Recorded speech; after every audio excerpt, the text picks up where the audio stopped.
Chapter 24. Razor's head jerked back. Varjak had struck his target. But the big Tom was strong. It was only enough to daze him. He stepped out of Varjak's reach and shook his head, as if he couldn't believe he'd been hit. "Enough!" Sally Bones shouted. Varjak looked to the top of the alley, but she wasn't there. "Where did you learn that?" her voice demanded from behind him. He wheeled about. There was the faintest shimmer of white, but she was gone again. "Who taught you?" she hissed from somewhere inside his head, and before Varjak knew what was happening, she had him pinned flat on the ground. White bones above him, single blue eye burning into him. He lost the rhythm of his breath and everything sped up again. He was out of slow time. "Answer me," she said. "Who taught you?" He couldn't move. He couldn't hide. "Jalal!" he cried, helpless. Sally Bones's one eye glittered like the moon. "Jalal?" she said. "Jalal the Paw? He's been dead 100 years. What could you know of Jalal? What do you know?" "Slow time," gasped Varjak. "Move in circles." "You?" Sally Bones blinked. Something that might have made her fear flashed across her face. "Is it you?" Before Varjak could answer, a long, low growl filled the air. Everybody turned to face it. At the top of the alley, blocking the way out, was a new kind of monster. It was black and bristly, almost as big as a man. Its mouth was full of pointed yellow teeth, which dripped with drool. It barked loudly and took a step towards the cats. Terror ripped through Sally Bones's gang. Razor, Lurger, Wes, they all bolted. They scrambled up to the fire escapes and over the walls, away from the monster, away from the alley.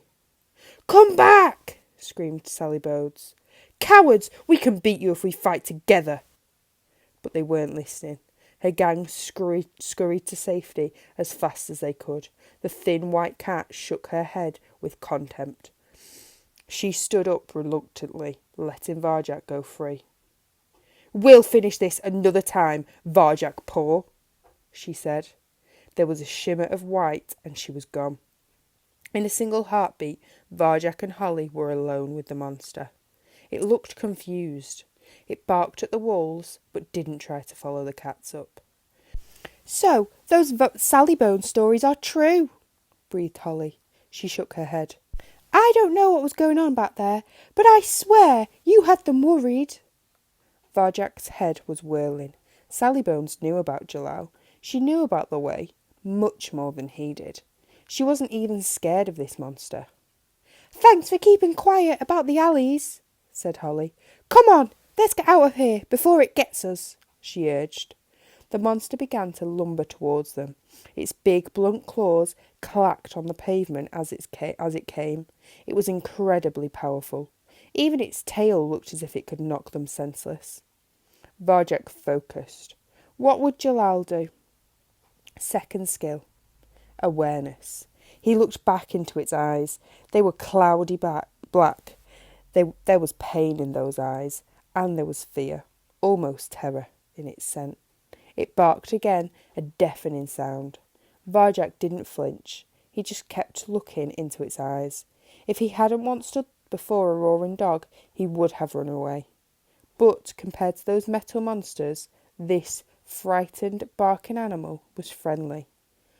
"What are you doing?" hissed Holly. "Let's go!" Varjak looked up. He could probably make it over a wall or onto a window ledge like Sally Bones's gang. He gambled instead and trusted his instincts. This time he wasn't going to run. He wasn't going to panic.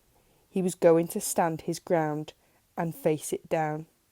"Don't be afraid," he said to the monster, in the calmest voice he could manage. It opened its jaws. They were big enough to swallow him whole. "Don't be afraid," he whispered, and then it sprang at him. Slow time, and Holly leaped for cover, moving circles. But Varjak stood his ground. Shadow walking? Wrong. The monster smashed into him. The world turned upside down and everything went black once again.